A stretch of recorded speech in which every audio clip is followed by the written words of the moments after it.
Good evening, everybody, and welcome to our webinar tonight, Attracting GPs to Your Practice in the Lake Macquarie area. My name is Jenny Pearson.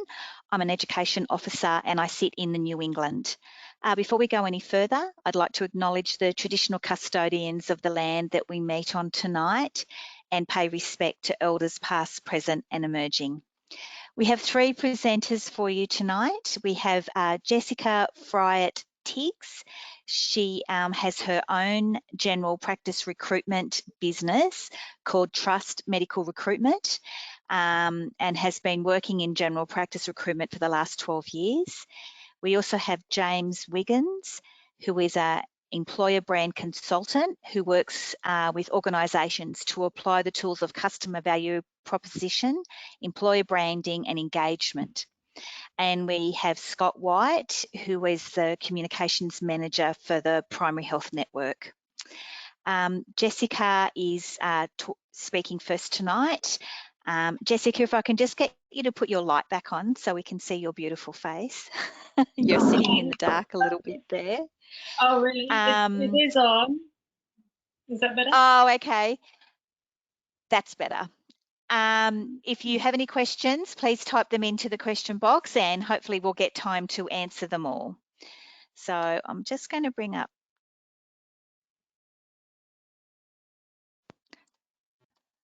Sorry about that, Jessica's presentation.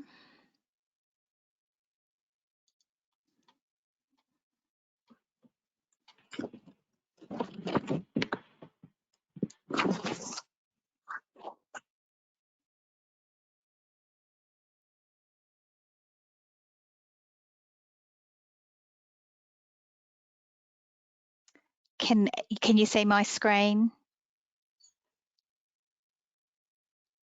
Great, we'll start. Okay, thank you. Hi, everyone. So yes, my name's Jessica and I'm the founding director of Trust Medical Recruitment.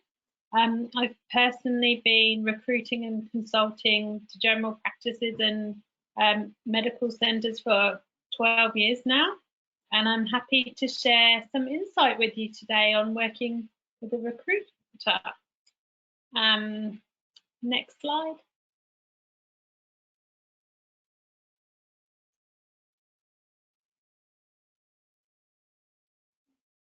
Thank you. Okay, so I'm just going to highlight a few challenges that probably everybody is aware of for local practices in the Lake Macquarie region.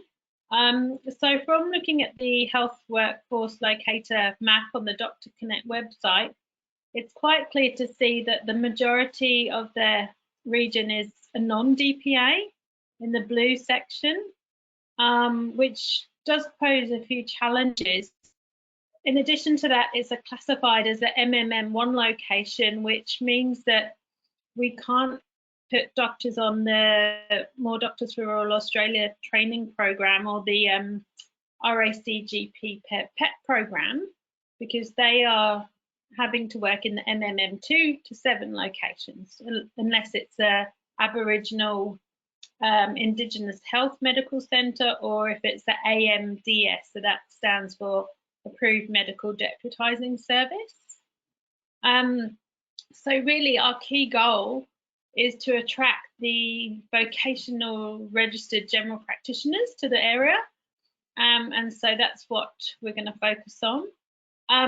As an add-on though, I did just want to say that the Department of Health have allowed us to make individual applications for DPAs for independent medical centres now. So that's really good news. So if you are in a non-DPA area and you have been struggling to recruit a GP, we can apply directly to them, put a case together and request for them to consider you as a DPA.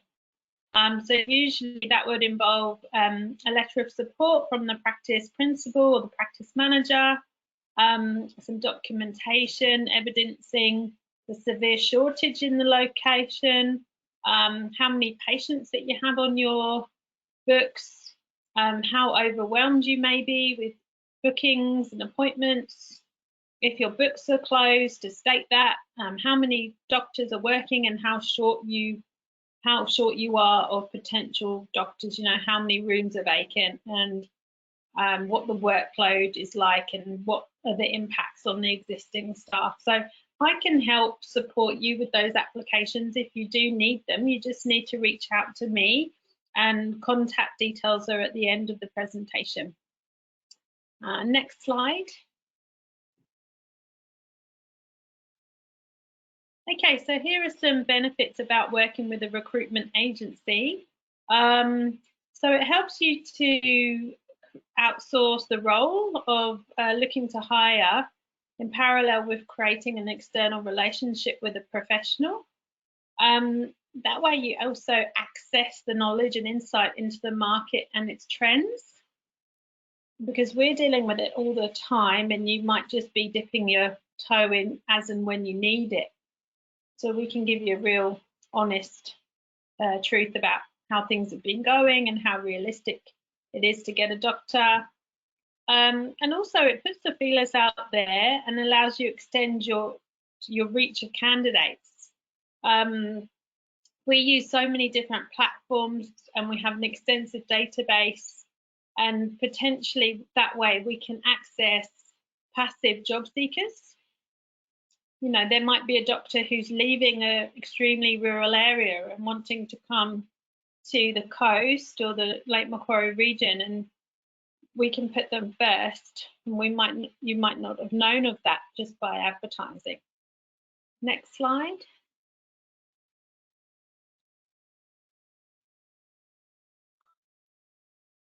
Okay, so here I've just put a flow chart together of how to build a relationship with a recruiter. So the first thing you need to do is establish a relationship, and a strong one. Really think this is an important person. They're going to be helping me. We like you to compare that to someone as a lawyer or real estate agent, mortgage broker, someone who's handling your important affairs, because it is an integral part of the business. It's getting a new doctor in. It directly does affect the bottom line and eases the workload. We'd encourage you to get to know them a little bit and put them in touch with a long-standing member of your team. So maybe the practice manager or the principal GP who's been delegated the role of finding GPs for the practice.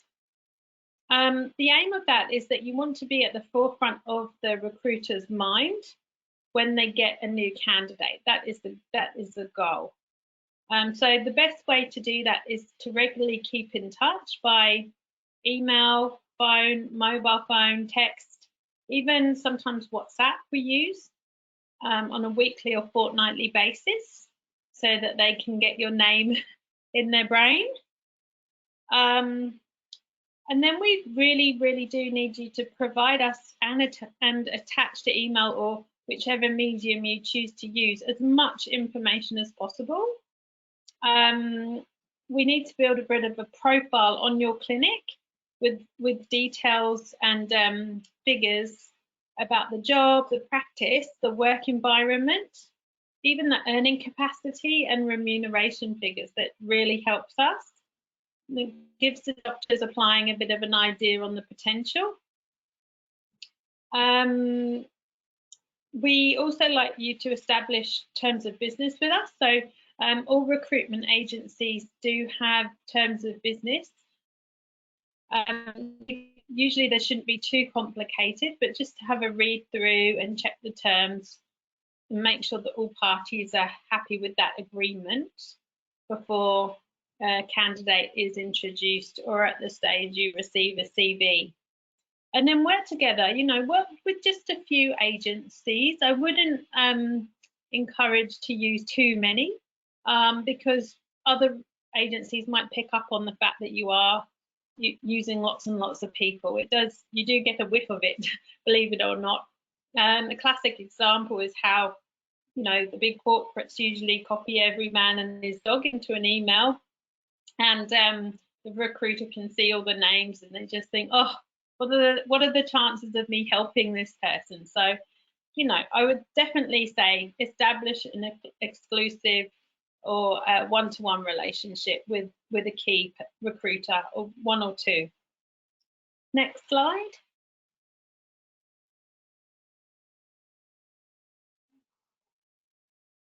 Okay, so here are the signs to look out for a good recruitment agent.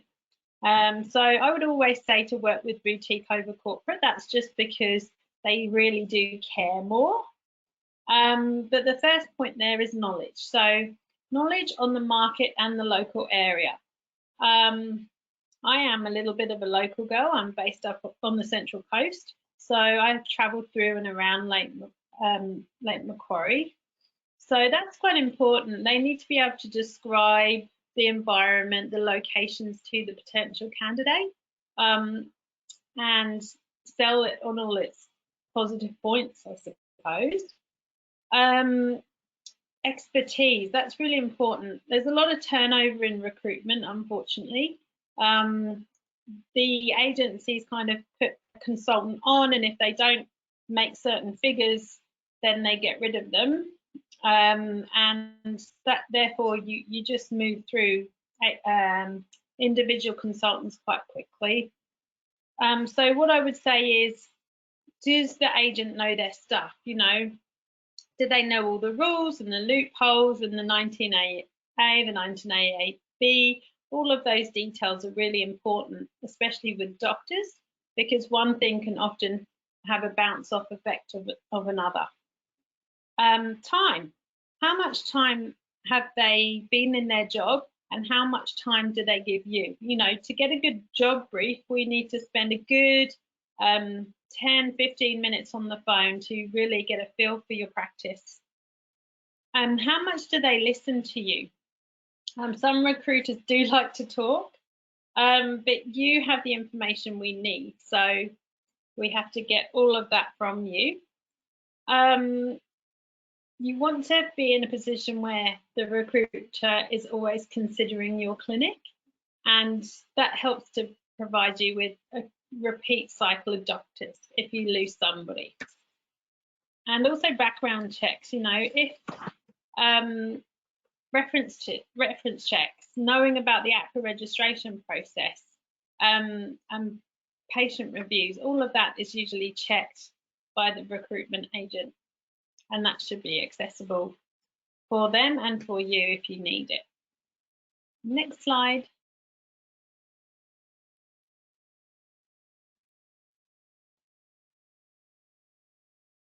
Okay, so here I've just detailed information for the recruiter. So it's really important that we get a good brief on your medical centre so that we can sell that to potential doctors. So we need you to go into the details about the job, practice, work environment and the figures.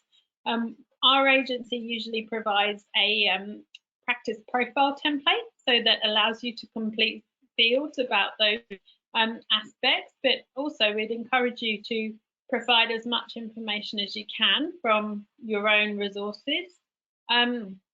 We need to know where the practice is, so focusing on things like location, patient access, transport, what is nice to do even on their lunch break. You know, can they go for a quick walk somewhere nice and peaceful?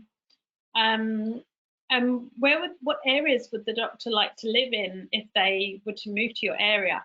Thinking about local attractions and schools, places to live that are well-to-do and yet affordable. Even details such as down to what the consult rooms are like. So are they modern? Is there lots of natural light with a window? Do you have plants? All that really helps build a picture for a new doctor.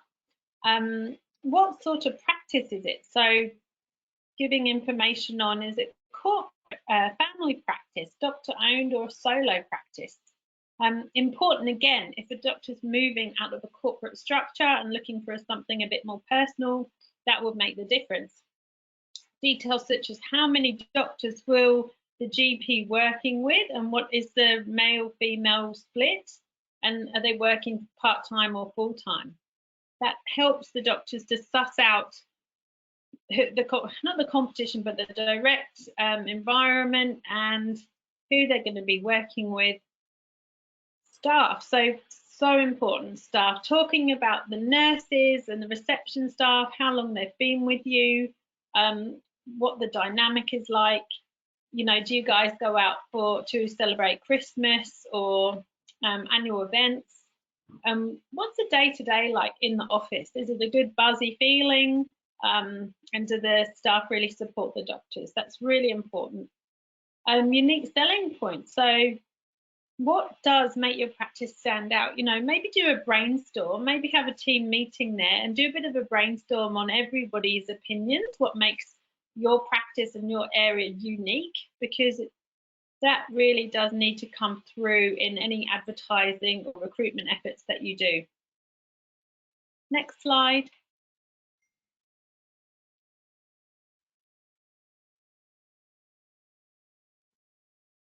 Okay, so extra information. Here's a few thoughts on what the general practitioner candidate might want to know. Just thinking out of the box here. So flexibility of hours. Now this is quite important because it appeals to families such as working mums who are GPs and dads who are looking to bring home the bacon. They might want to work all hours, God sends, and even work as a VMO in the hospital, or in the aged care. But giving an idea on how flexible the hours could be really attractive for a doctor. Also, are weekend shifts available? And are they essential to be worked or on a shared roster? Detail things such as after hours, aged care, on-call visits, etc. Billing type, so we just touched on that, bulk billing or private, and what is the ratio there? A lot of the time people say, oh, we're private billing, but sometimes that can just be a small percentage of their patient load. Always talk about the staff and the team. How long have they been with you? Are they friendly, and who is who? Offer the doctor, after this COVID stuff all calms down, a bit of a site visit or even a virtual tour. So that could be coming up with a bit of a video about your practice, which I'm sure James is going to touch on in the next talk. That gives the doctor a real feel for the clinic and what the practice looks like, especially if he's coming from interstate or even overseas. Introduce the principal doctors. So who are they and what's the history there? Will they be looking even to retire soon, or do they want to slow down? So that might be an opportunity for the new doctor coming in, someone to take the lead or really contribute to the practice. So another thing is training and education. So what's the registrar training like, and would you need the new doctor to be involved? Do you take turns to present clinical case scenarios or have guest speakers come in? You know, a lot of doctors are really interested on professional development opportunities and how the doctors in the clinic collaborate. Next slide.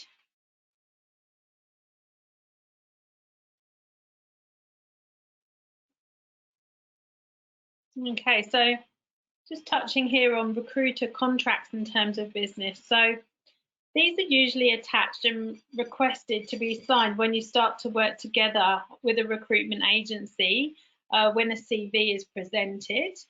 Boutique agencies such as Trust Medical, they may be able to offer the practice more flexible terms of business for a replacement. I have been offering that during COVID just to help the practices out. Or at least they should be open to a bit of discussion around this. If you're not, then you need to try and negotiate any points in the terms that you aren't comfortable with. You might find sometimes that corporate agencies are less inclined to have higher rates. Their rates can go up to about $25,000 for a GP placement. That's quite common because they have more overheads to pay. So that's something to be aware of. One thing you might want to consider as well is flexible options to help the GP settle into the clinic or just dip their toe in. So this is when you're offering the doctor a contract or a service agreement. Some doctors like to have a bit of a temp to perm arrangement where they can try before they buy. So a bit of a locum to perm. So there's just something to keep in mind when dealing with especially vocationally registered doctors. That's just food for thought. Next slide, please.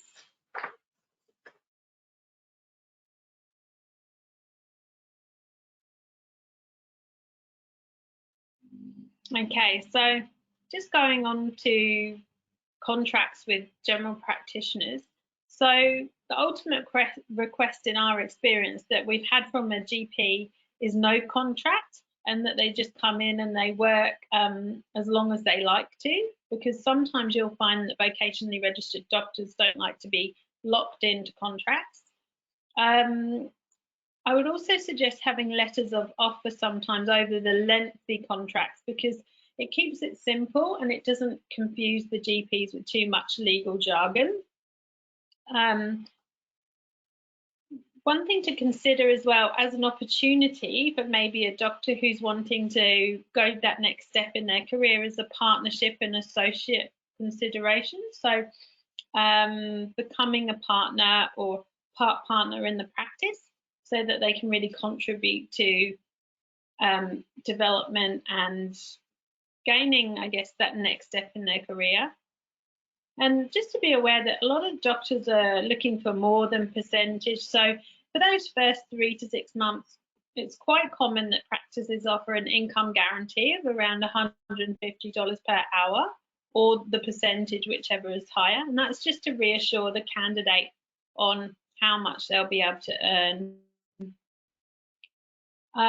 It's really good to always give a rough ballpark on what the doctor can earn in terms of remuneration. So if they're coming from another medical centre or even a hospital and they're on a certain amount, they can make sure they're going to be making a safe move financially.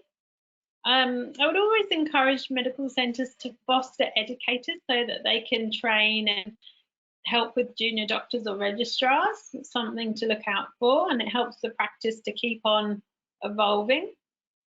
And also marketing individuals. So when you've got their website there, your website, or you've got a new doctor join the practice, really talk about what the strengths are of that doctor. You know, do they like women's health, or do they like chronic disease management? What's their history? Even go back to where they've trained and how they've got to Australia. It really helps to build that doctor-patient relationship. Next slide.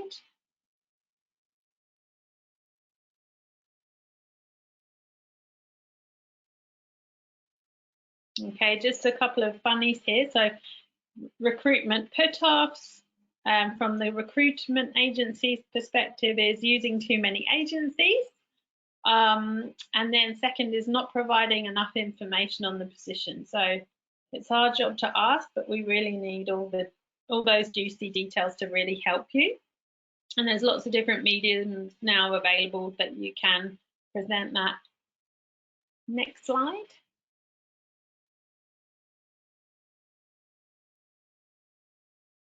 Okay, so just in conclusion here of working with recruitment agents, because sometimes we can be a little bit misrepresented. Talking about myself, you know, I really love my job. I love helping doctors come to Australia or start working in general practice. It's so satisfying. I believe that if you can help one GP who can then go and help a community and all their families, that's a huge impact. So we love what we do, and we like building those relationships. Communication tips, so important, can't emphasize it enough, is just to keep in touch and provide as much information as you can, so we can really get to know your practice and sell your practice.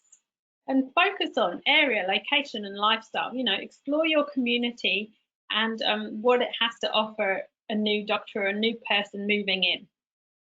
What might seem boring to you is interesting or new to them, especially someone who might be moving away from Sydney or a metropolitan area. And ultimately, you know, we are here to help you. If you can invest in a recruitment fee for a doctor, then that can improve your bottom line. and it outsources a huge job role from your practice manager who's probably already dealing with so much. So also, you know, saving on the seek and the advertising. We advertise on multiple job boards and we bear that cost, which is no obligation to you. But when we find that doctor for you, of course there's an invoice, but there's also an immediate result. Next slide.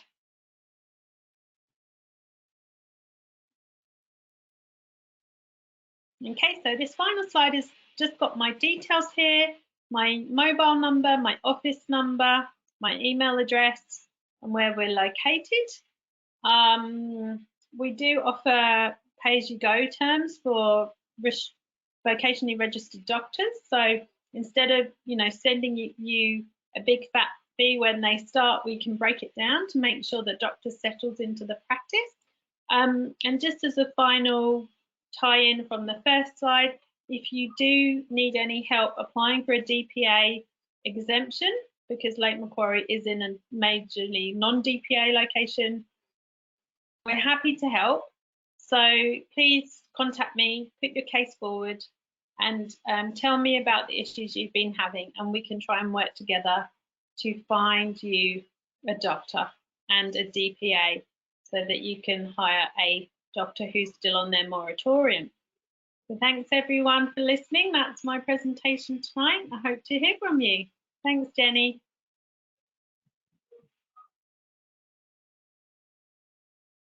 Thanks so much, Jessica.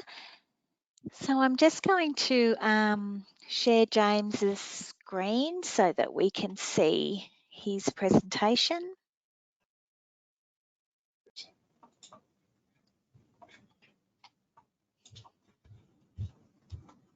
Great, thank you. First of all, thank you for joining the webinar. And I guess when I look at the whole issue of achieving hiring results with recruitment advertising, really in my 20 years in recruitment advertising, employment marketing, I've seen a lot of advertising habits play out that just aren't effective. So over that time, I've conducted a lot of qualitative research with candidates, employees, and leaders to better identify what actually does work, including across the health sector. So this evening, I do want to share a few tips and tools, but I also want to possibly change your mindset around what you're actually doing when you're advertising a job. I've typically found that the initial mindset that leads a lot of people and organizations astray when they're trying to stand out as an employer. So I guess the first mindset change is, I think, moving from a process of making candidates prove they're good enough to a process of selling how good you are for them. This really changes everything, you know, both in what ad messages you communicate and what media channels you use or invest in to communicate them. So this is particularly true in candidate short markets. And let's face it, the health sector in general has been a candidate short market, certainly pretty much all of my 23 years in employment marketing. So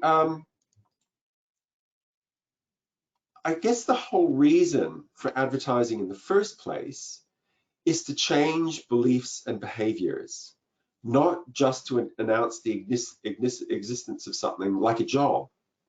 So the whole reason that you advertise is because great candidates are not right now beating your door down. And the reason they aren't beating your door down is because they believe somewhere else is better for them and their careers. So you need to change that belief with your advertising. And remember, the purpose of advertising is actually not to get a candidate to join you. Its purpose is to change the beliefs of an ideal candidate enough for them to want to find out more and contact you, where that human interaction will actually be the decider. So with that in mind, I want to cover these 5 basic areas.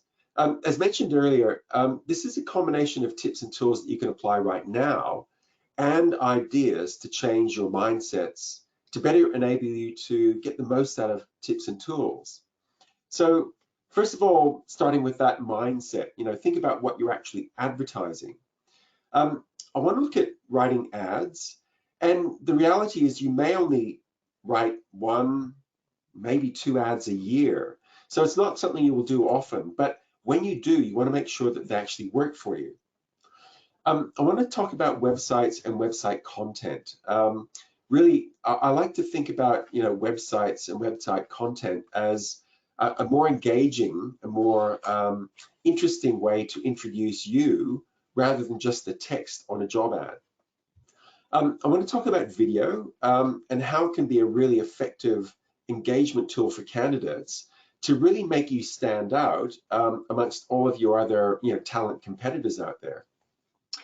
I want to talk about social media, and I know that social media requires a bit of time and energy to make it work, but I like to think of it as free advertising. Probably some of the most effective advertising you'll have, and it is free. And then I want to really wrap up by looking at maintaining the sort of promises that you make in your recruitment advertising, while the GPs are still with you, so that once you've got them, you can actually keep hold of them.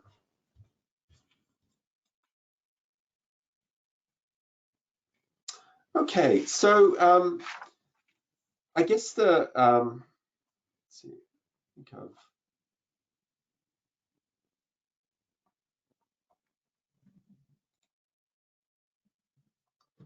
just had my screen go blank, so I'm just going to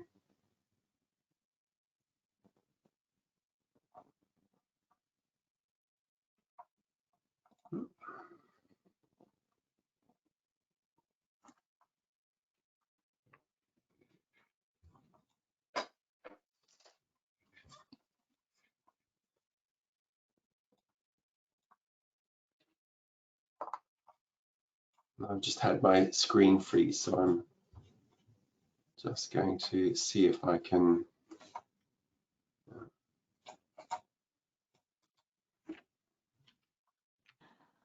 We can still see the slide that you were on. Yeah, my screen seems to have frozen. Here we go. Great. The wonders of modern technology. Okay, so as I mentioned, I want to start with looking at what you're actually advertising when you post a job ad. So one of the ideas that I'd like you to think about is that when you're advertising a job, you're advertising an experience, not a thing. So when people buy an experience, it's much more complex decision making than when they buy a simple object. So that means that, well before you even begin writing a job ad, there's a bit of preparation you really should do first. It means that you should be prepared for a range of conversations about the complex range of things that are important to a candidate, any candidate, in making a job decision. Some of those conversations you'll have face-to-face or by video with candidates, for example, during a job interview, but some of those you'll codify into your job ads and the other employment marketing activities. So your job ad is a conversation. Your website is a conversation. These shouldn't be thought of as just one-way information packages.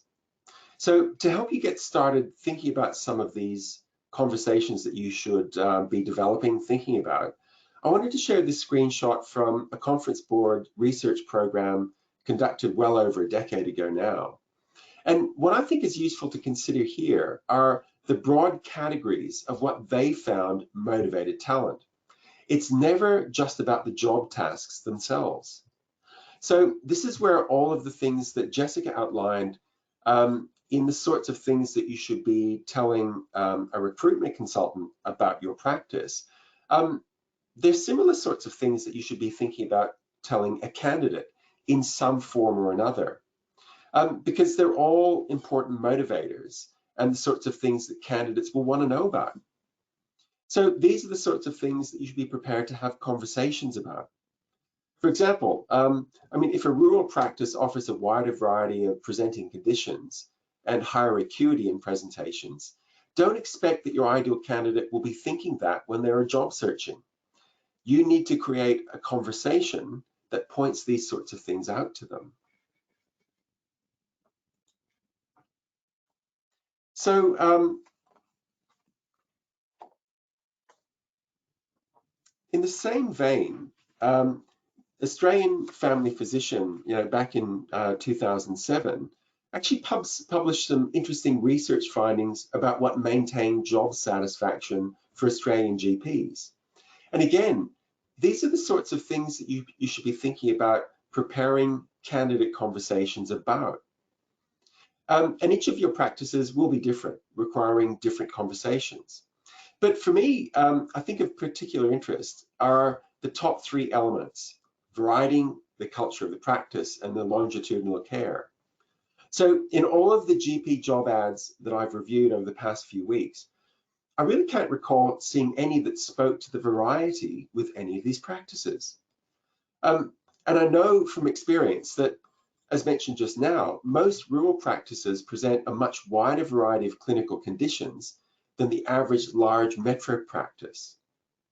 So now you could say every practice has some degree of variety, but knowing it is the top thing providing job satisfaction, shouldn't at least some of the conversations make a mention of that? Again, with the second most important element, practice culture. It doesn't surprise me that it's near the top of the list, but very few job ads actually talk about their practice culture. Longitudinal care, that long-term relationship with patients. I mean, arguably a stronger likelihood in a rural practice than in a metro practice. But do your candidates know that already?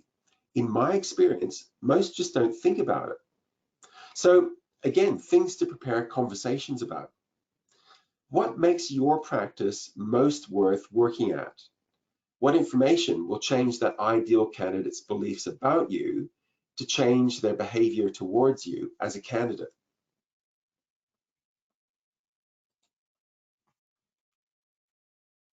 So, okay, why bother, focusing on all of these conversations and messages? Well, sometimes I think you need to solve one problem first to solve a bigger problem second. So your bigger problem might be hiring the GP, but the problem you need to solve first is working out how to get that GP interested in you in the first place. So here I'm showing a matrix that even I find useful to think about when thinking about the challenges in recruitment advertising and what they really are. It basically looks at how top of mind your sort of employment experience really is among good candidates, and also whether candidates are actually actively looking for a new job or not, and where you and your candidates sit within this matrix is important. In a perfect world, we would just tell eager candidates that our vacancies exist and they would just apply. And here it's shown in the top right-hand corner in blue.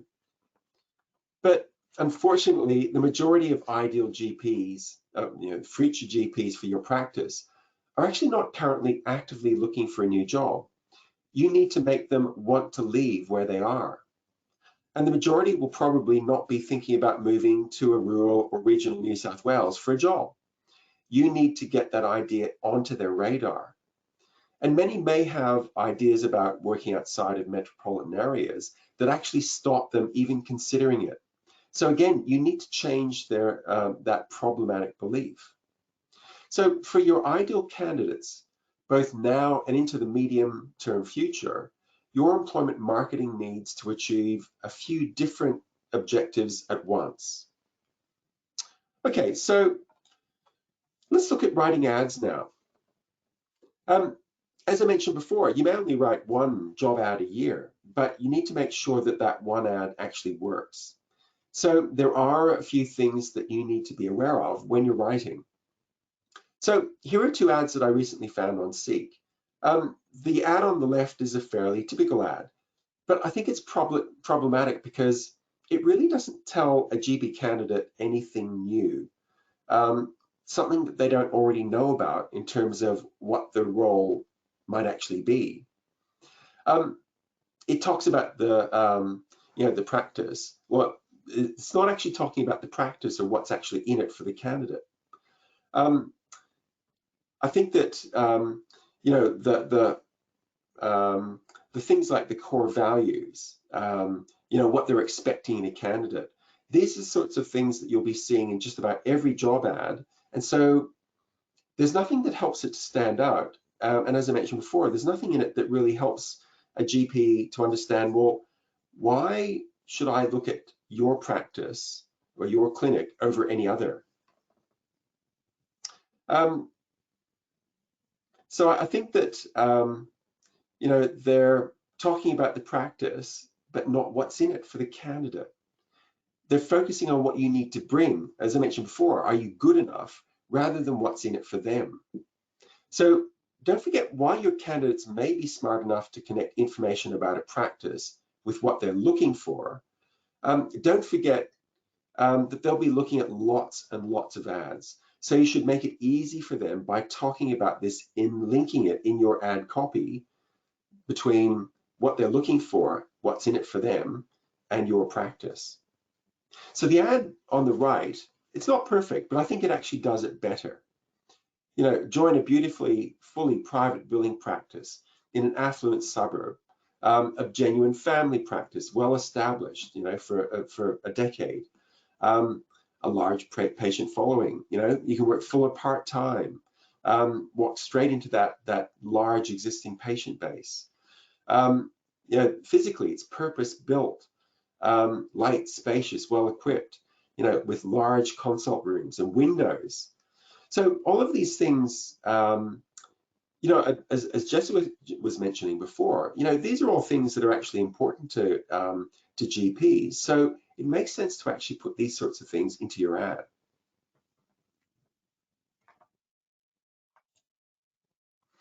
Okay, so I guess it's probably important to recognize that, I mean, the environment has really changed in terms of convincing good GP candidates, any candidates for that matter, to actually take notice of you. Candidates really now are job consumers. And so really, we're now in the role of job selling. So the way in which we talk to candidates needs to change as well. Now you have to influence an employment preference, not just test candidates to see if they're good enough for you. And remember, a job ad only makes a candidate aware of you. It doesn't make a candidate take a job. So ad copywriting is having a positive message, conveying it in simple, straightforward language, but targeting a specific audience. So these are the things that you should think about and decide upon before actually sitting down to write your ad. And before working out what goes onto your website, any other conversation that you have with great candidates. So think about what's actually relevant and important to your GP candidates. What sort of backgrounds do they have that you need to be aware of that may influence, you know, what's actually important to them? How do they process information? Do they want short, sharp facts, or do they actually want to be told a story?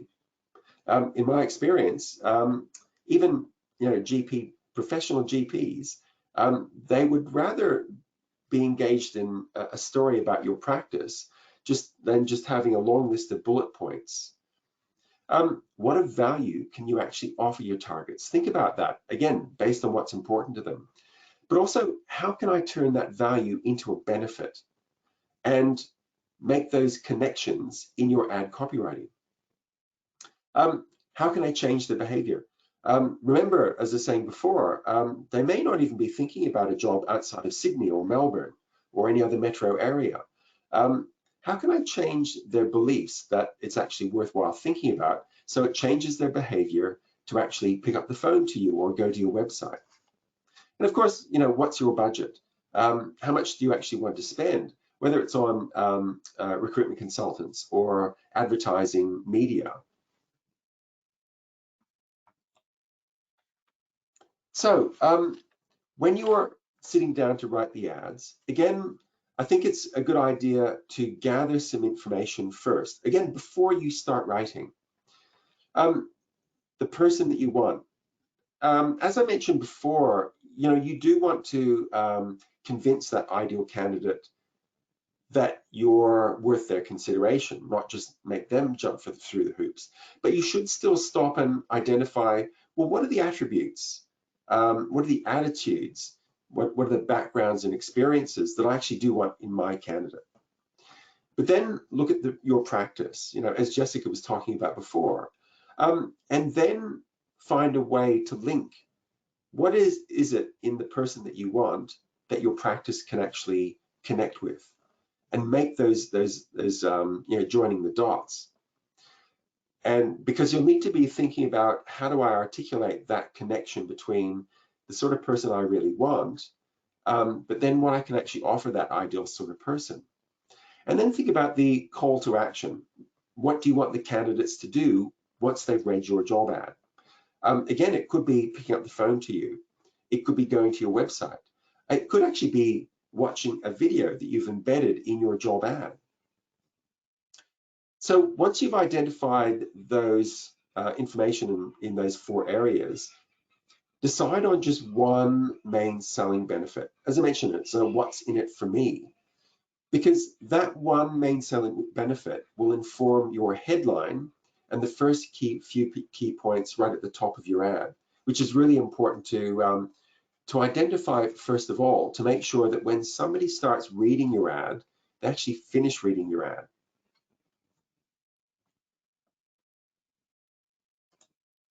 Okay, so writing the ads.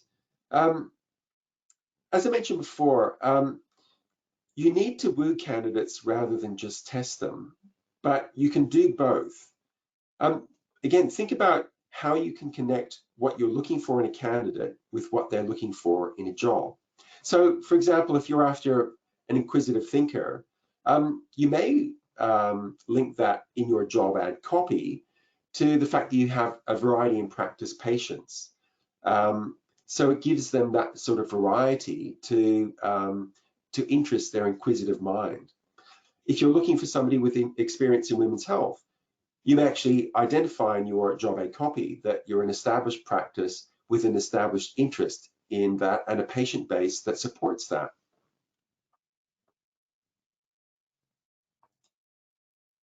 So in your job ad, focus on 3 to 5 main things, not everything. And remember, your job ad is there to get ideal candidates interested enough to contact you, not to make them actually apply. So I think that, if I use those 2 examples that I mentioned before, say if you wanted to connect with somebody with an inquisitive mind, if that's what you're after, our diverse client base of young families, older families, and aged care residents from both high and low socioeconomic backgrounds will reward your inquisitive mind and give you the variety to keep things interesting. Or, in women's health, your interest in women's health will be supported by both our own focus in this and our established patient base. It's just a much more friendly way of communicating with a candidate rather than saying you must have a background or you must have experience in women's health. Writing it this way, you still convey that idea, but in a much friendlier way.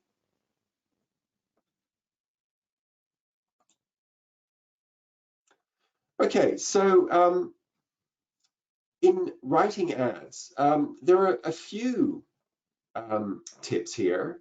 And don't forget, there will be a recording of this that you can actually download to come back to and look at in depth later. But write the ad content first and then think of a headline afterwards. What I find is that a lot of people get stuck on finding a clever headline. As I mentioned before, your ad shouldn't be trying to be clever. It should really try to make a connection with your candidate. So write the ad content first and then think about writing the headline afterwards, because once you've actually written the full ad, your headline will probably come to you much more easily. When you do write the headline, keep it short, focused, and simple. Don't rewrite or explain the headline in the opening sentence. And I'll touch on this in a couple of minutes when we have a look at a couple of ads. But the idea is that you're telling a story. So there's no point in rewriting or re-explaining or rewriting elements in different parts of your ad. So don't repeat things. Keep a sense of flow or direction in your copy. As I mentioned before, it's probably better to tell a story in your copy rather than just have a whole range of bullet points. Informal grammar. Use the personal we and you rather than the candidate must have. Use short paragraphs and short sentences, again, just to make it easier and more engaging for your readers to read. Avoid bullet points in copy. As I mentioned before, people actually remember stories, not long lists. Always read your copy aloud before you post it. It's better if your job ad sounds like somebody is speaking verbally rather than reading something that's been written down. The reason for that is that we tend to write in a much more formal style, and it's less engaging, it's less friendly. And so if you read it out aloud, you should run that test just to see if that's the way that you would actually speak rather than the way that you write. Avoid repetition. And writing the ad as if you're writing it for one person, not just all of the candidates, the GP candidates out there. And remember, no one was ever bored into buying something. So use interesting words, focus on the interesting elements, the things that you think will be most interesting to the candidate related to your practice or clinic. And if, when in doubt, take it out. As I mentioned before, focus on just the 3 to 5 most interesting, most relevant, most important things rather than everything. So why do ads fail? One of the first things actually is the lack of visual originality or creativity. Now you may think a job ad is just full of text, but the reality is that you can actually include imagery in it. Very few job ads actually include imagery or embedded videos. The ones that do really stand out. Uninspiring headlines, nothing new. As I mentioned before, just explaining the job title or the job tasks and activities. Stale, cliched, or overwritten copy, or a patronizing tone. Nobody loves being talked down to. And so candidates, when they're reading a job ad, don't like that either. And job ads that are copywritten for you, the writer, rather than the audience. Remember, you're trying to convince, influence, and connect with the candidate GP. It's not being written for you. So remember, when you write it, that you actually are writing for that one ideal person. Okay, so writing ads in terms of the headlines and the first lines. So I had a look this morning, and just on Seek, there are right now 5,136 ads across Australia and 951 ads just in New South Wales for GPs. So the important thing to recognize there is that whenever your ideal candidates go on to Seek or Indeed or wherever they're going for their job search, they're going to be looking at a lot of ads. So you need to think about what's going to stand out, what's going to make your ad stand out. So on the right hand of the screen here, you can actually see, this is an excerpt from Seek. They'll be looking at short ads that just have very basic information, your headline and some introductory paragraph information. So it's only once one of these ads, your candidates will probably be looking at over 50 ads when they're job searching. So this is what they'll be seeing first of all before they decide to actually click on an ad to see all of the copy. And this is where the headline is really important. Keep it short, but say something notable, but also relevant about your practice. So, general practitioner, PEP eligible. It's actually talking about, this private billing, fantastic opportunity. In this case, they've actually talked about, that income side of the practice. That's what they wanted to focus on, and that's fine. You can see the second thing that I've circled here. So, part-time or full-time GPs needed. Urgent care work in Launceston. So they've decided to focus there just on the full-time, part-time, and the nature of the work in the clinic or the practice. So remember, candidates will actually use just these two content areas to decide whether they click on the ad, the short form ad, to open up the larger ad. So assuming your headline and your first line are interesting enough, then this is what will actually open up the full ad. So remember what I was saying before about visual imagery. Just look at these two ads. One is more memorable. One stands out better than the other just because it's got an image in it. So, and as I mentioned before, you can embed video in your job ads as well, and that will actually make you stand out a lot more. So, hypothetically, if a candidate is, searching through 50 job ads and they actually open maybe 15 or 20 of them, which one or two of those 15 or 20 ads they actually open up are they going to remember, are going to stand out in their memory? So here's where I wanted to kind of focus on, as I was mentioning before, people really dislike bullet points. So the ad on the left does have a couple, but at least they've actually focused on some relevant, short, sharp, relevant points. The ad on the right is almost, it's almost unpleasant to read. It's really overbearing in terms of that huge laundry list of bullet points. So steer away from those sorts of long lists of bullet points so that you don't scare your candidates off, when they do open your job ad. Okay. So on from your job ads, I wanted to now focus on websites because they're important. I guess that what I wanted to do here is actually just use an example from a Central Coast practice. So from a recruitment perspective, websites are important because they're a more user-friendly environment to digest a lot of detailed information about your practice.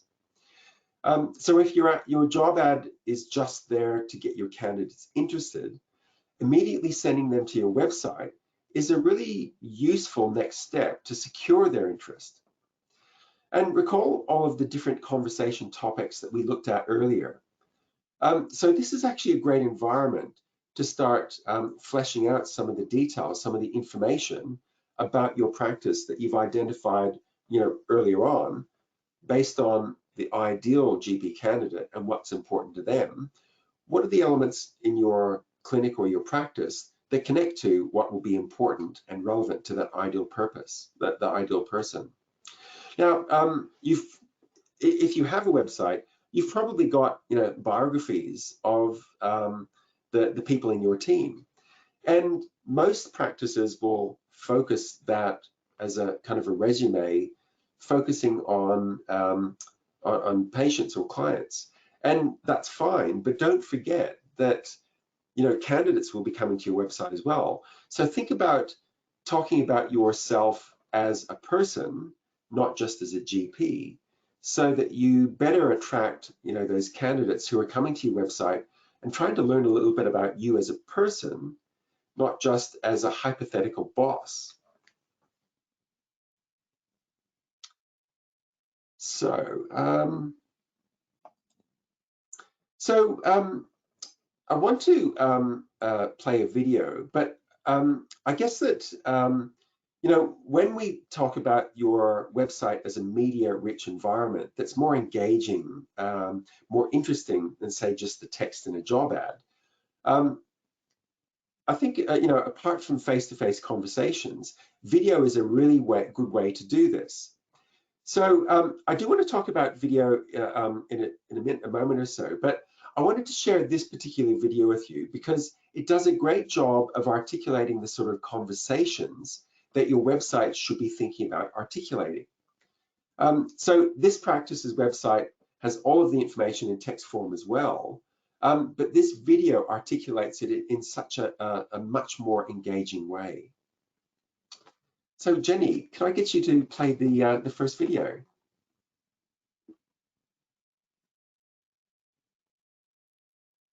Yes, and what is it called, James? Just so I make sure I've got the right one.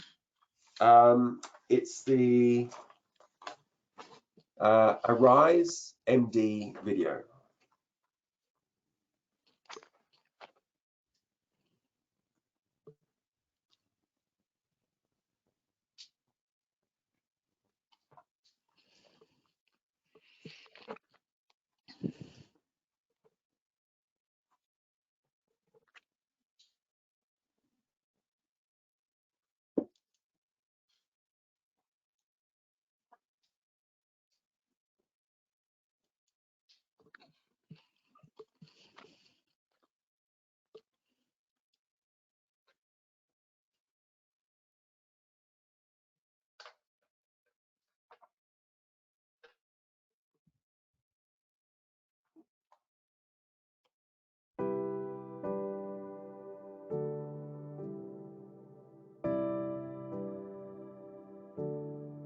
I don't think it's hard to understand why patients are frustrated.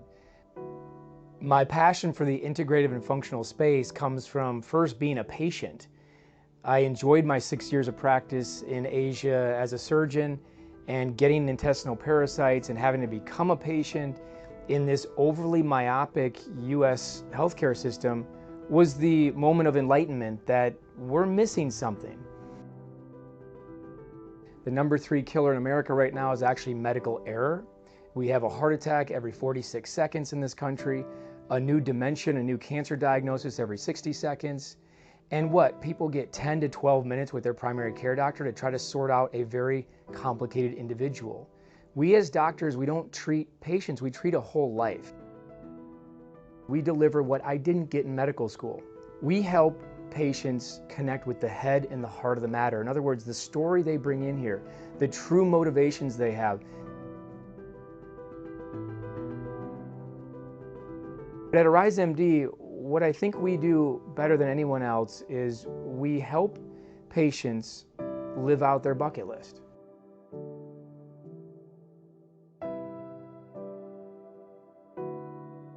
I started Arise MD so that I could apply my expertise in dentistry, surgery, anesthesia, cosmetic dermatology, stem cells, growth factors, gut health, truly integrative medicine, to being the type of doctor that I couldn't find for myself. If you are a man or woman who are looking to get the most out of the second half of life, welcome to Arise MD.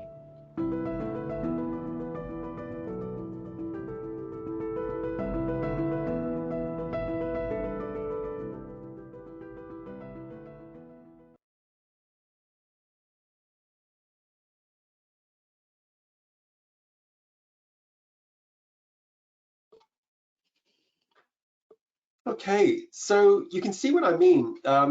It's almost that's an example almost of you know, that doctor talking about the philosophy behind his practice, which would be incredibly relevant to a candidate GP. So with that sort of introduction, I do actually now want to talk about video. You know, if a picture tells 1,000 words, a video tells a million. I can't remember who actually mentioned that to me, but I think it's so true. One of the reasons that a well-structured video is so powerful is that it uses ideally a good narrative structure that hooks your target audience's attention by talking about, at the very beginning, something that's interesting or relevant or important, an aspiration or a fear, if you like, that your ideal candidates have about their career or the next job, or what they have in store for their life aspirations. So I've got an example here of a job ad. So this is specifically for a job ad video.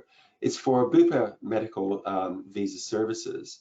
But what I want you to watch, take a note of when you're watching this, is see how it actually starts off with this particular GP's aspirations, or even fears, what she's looking for or looking to get away from.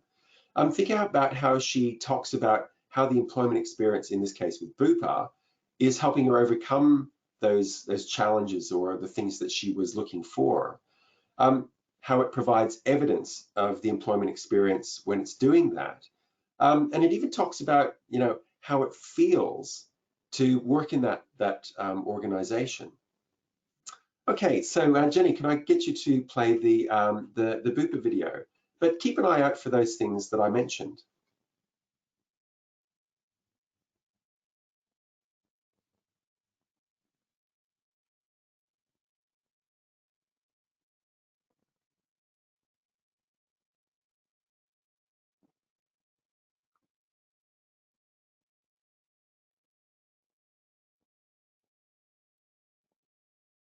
Before I came to Bupa, I was working as a locum doctor in hospitals across Victoria. And one of the biggest attractions for me to work with Bupa is the stability of the job and also the predictability of the workload. Not having to be on call and not having to bring work home with me really helped to create a better work-life balance for me. So what I love most about my job at BMVS is the diversity in our staff, in our teams, and the diversity of the people coming through the doors. Everyone treats everyone else as a family, so we call ourselves the Bupa family, and we all try to help each other as much as we can. At the end of the day, it's all about this human-to-human interaction, which is the essence of what we do at Bupa. I feel I have become a happier person in my life and happier at doing my work and also happier pursuing my other interests. So far, it's been a win-win situation all around.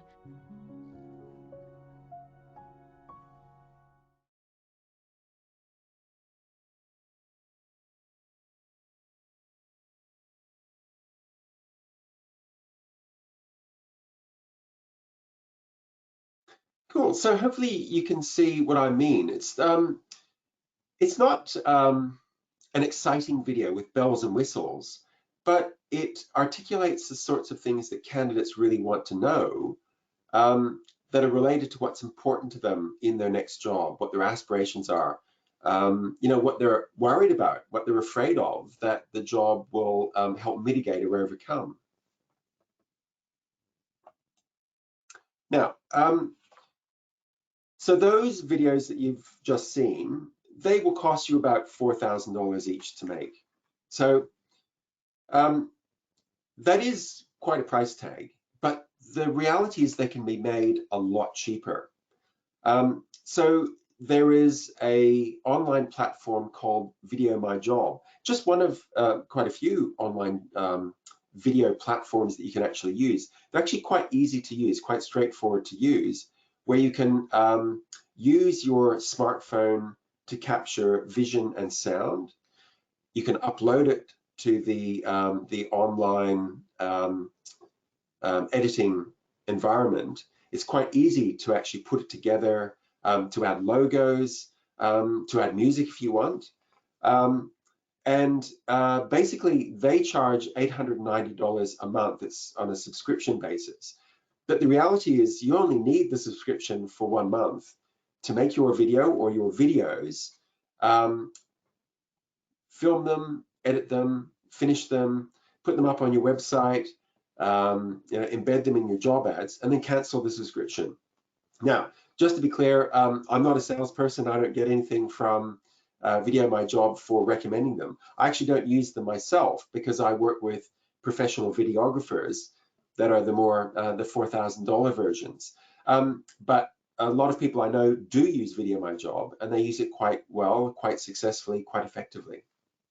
So just to give you an idea of the sort of really short, sharp video that actually was produced on Video My Job, I just wanted to play this this video.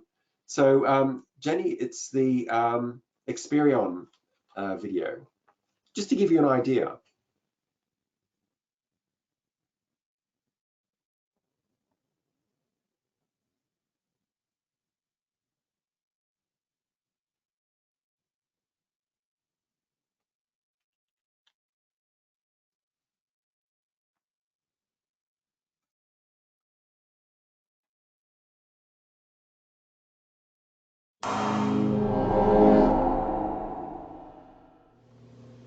Hi everybody, I'm Kent Bloomstrand. I'm the Senior Vice President of Engineering for Experian Consumer Services. I'm coming to you from the snack room here in Austin, Texas.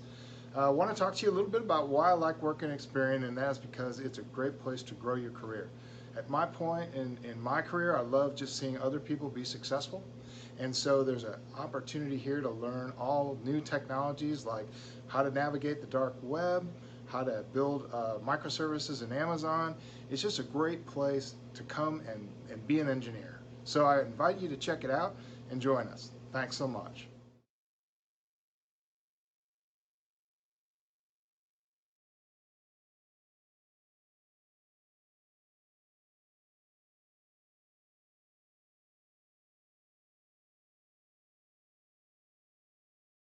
Okay, so again, you can see there's nothing fancy about that. It's pretty straightforward.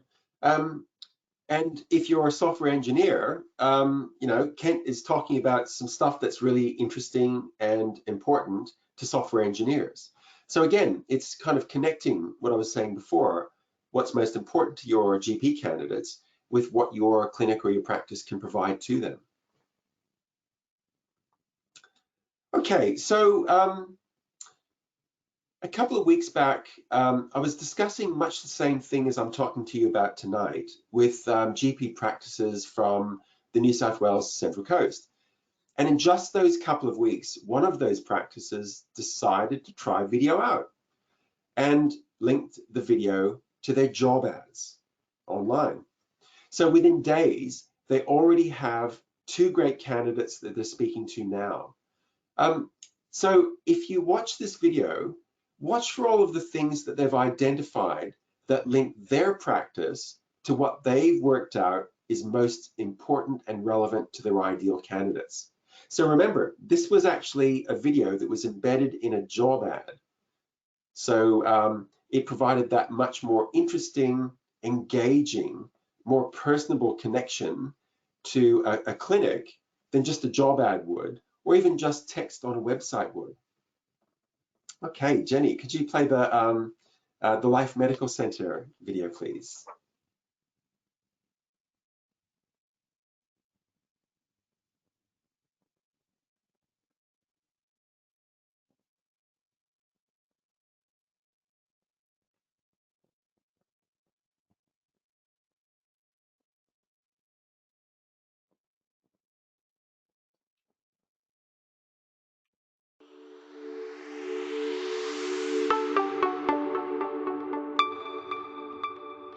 Welcome to Life Medical Center, a patient-centered medical practice that offers full-service general practice as well as our specialized lifestyle medicine clinic dedicated to chronic disease prevention, management, and reversal. We're looking for a GP that is passionate about delivering whole-person healthcare that's outcome-focused and evidence-based. Since opening at the beginning of 2021, our center has experienced rapid growth. Our goal was to create a healthcare home for our community that encourages whole person biopsychosocial approach, where patients feel that they're truly cared for and where they can attend our centre where we have our full team of allied health professionals. At Life Medical Centre, we've built a highly regarded and fun team of health professionals that includes our GPs, clinical psychologists, the first clinical pharmacist on the region, exercise scientist, dietitian, certified life coach. We also have our team of clinical nurses and a chronic disease nurse. Recently, we also welcomed on-site Douglas Hanley Moyer Pathology. Life Medical Centre has quickly established a reputation for delivering high-quality healthcare, and as such, we have formed collaborative relationships with many local specialists as well as our training hospital and the University Research Institute. Right now, we have an opportunity to offer a consulting room to a new GP ready to join our fast-growing practice. As a physician at Life Medical Centre, you will remain independent as a contractor, and we offer an excellent overhead split. You'll be supported by our team of health professionals, allowing you to focus on patient outcomes through on-site case conferencing, optimizing your GP management plans and health assessments, and doing medication reviews. We also deliver chronic disease care through our group-based shared medical appointments. Our ethos is to practice what we preach, and that means ensuring our lifestyles are balanced. The work of a GP can be extremely taxing and, if left unchecked, can become burdensome. That's why we emphasize a work-life balance and prioritize the important things in life, like family, social and personal development, as well as physical and mental health. Based on the Central Coast in New South Wales, it's really easy to find enjoyment in our local outdoors. We have some of the best coastal walks, national parks and beaches along the east coast of Australia, as well as parks, sporting clubs, cafes and shops. We know that you'll quickly settle into a relaxed and balanced lifestyle. The Central Coast also offers an array of top performing schools, both primary and secondary, which historically have ranked within the top performing schools in the state. Our volume of new patient inquiries will enable you to quickly grow your practice and establish yourself in a very short time frame. To learn more about our practice, please head to our website at www.lifemedicalcentre.com.au. It would be lovely to hear from you if you'd like more information.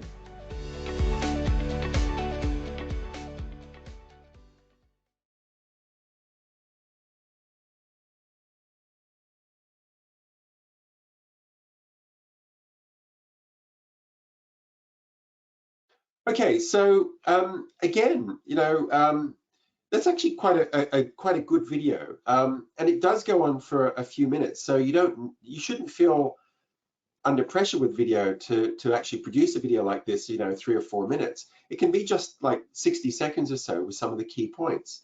But hopefully you can see what I mean, where you kind of feel like you know this person. You feel a little bit closer to this person than you would just reading text on a website or reading text in a job ad. Okay, social media. So I want to go back to our family doctors at Erina.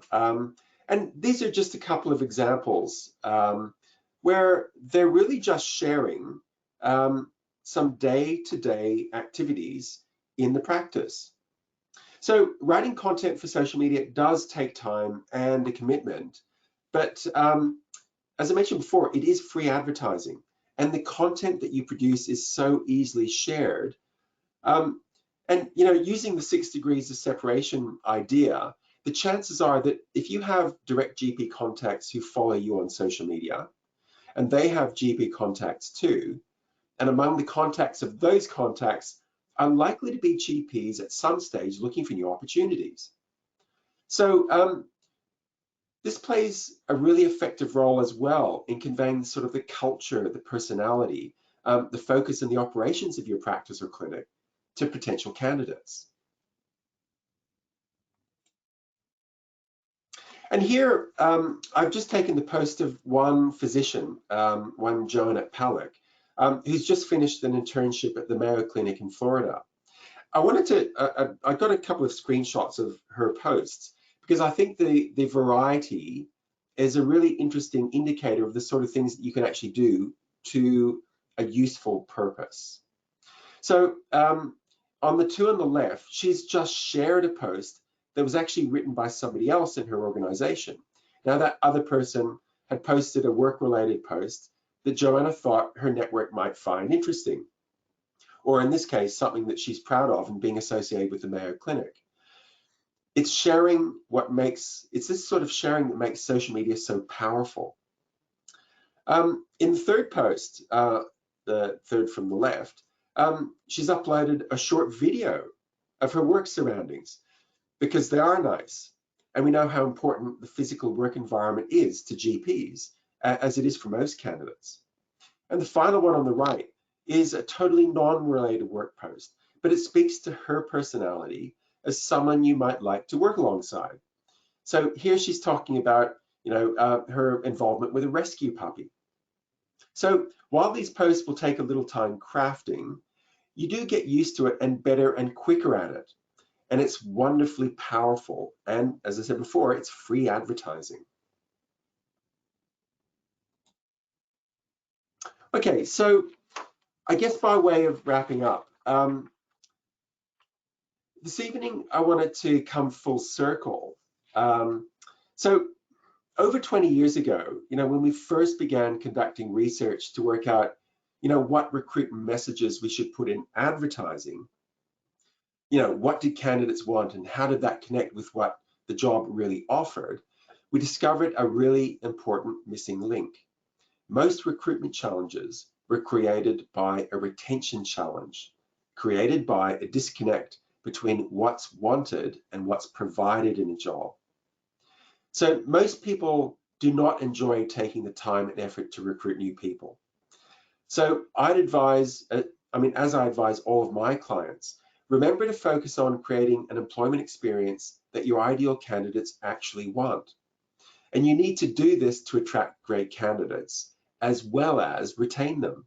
And again, if you like, that's kind of another one of those mindset changes that's worth thinking about in recruitment advertising and attracting great GPs to your clinic or a practice. It shouldn't just stop at the attraction. It should go over into the retention by remembering all of those things that you sat down and worked out before around what's actually most important to this ideal GP, and what does the practice or the clinic provide, and make sure you keep providing them. So that's where I'd like to finish, and I hope you found that useful.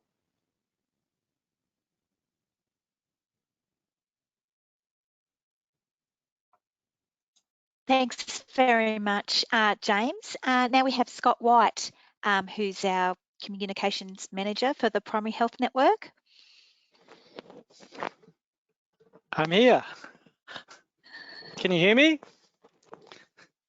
Yes, we can hear you. Excellent. So I should get enthusiastic and say I'm coming to you from, not from the lunchroom, but from my study in Carrington in the island. So I won't take up much of your time, and I'm not actually going to put up a PowerPoint presentation tonight. I'm just going to, one, draw your attention to, there's some instructions in the handouts at the side of the webinar tonight, which is some instructions on how you can actually create an account. The PHN has actually got a jobs portal where you can lodge your jobs and as part of your recruitment activity, I suppose. So they're just, what the PHN is providing that is, I suppose it's an extra avenue which you can advertise.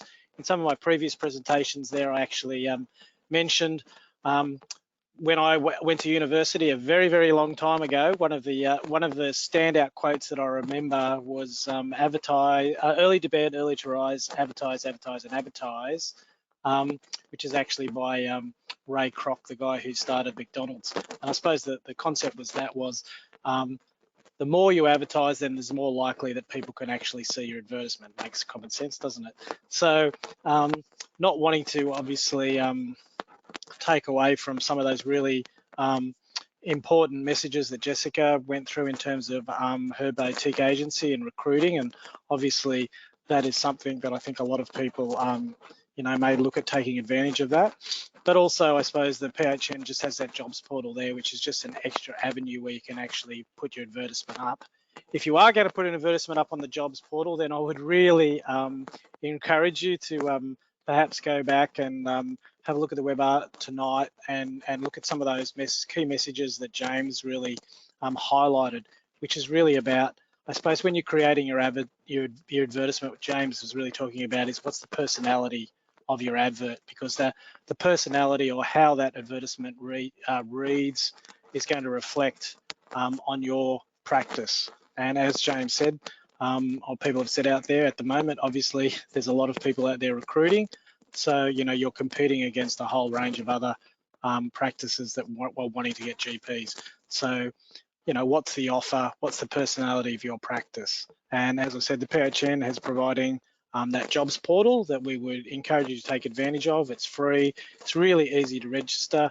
The instructions are there. So just download those and get cracking on developing. And if I would say go on and have a look, because certainly I could say that some of the advertisements, and I certainly wouldn't be naming any of them, but perhaps you can actually have a look at them and see which ones may have been listening to some of those key points that James has talked about, and perhaps those ones that haven't actually used some of his key points. So I won't take up any more of your time.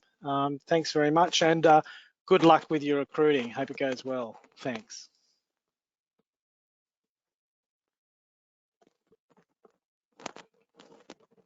Thanks, Scott, and a big thank you to James and Jessica for giving up their time.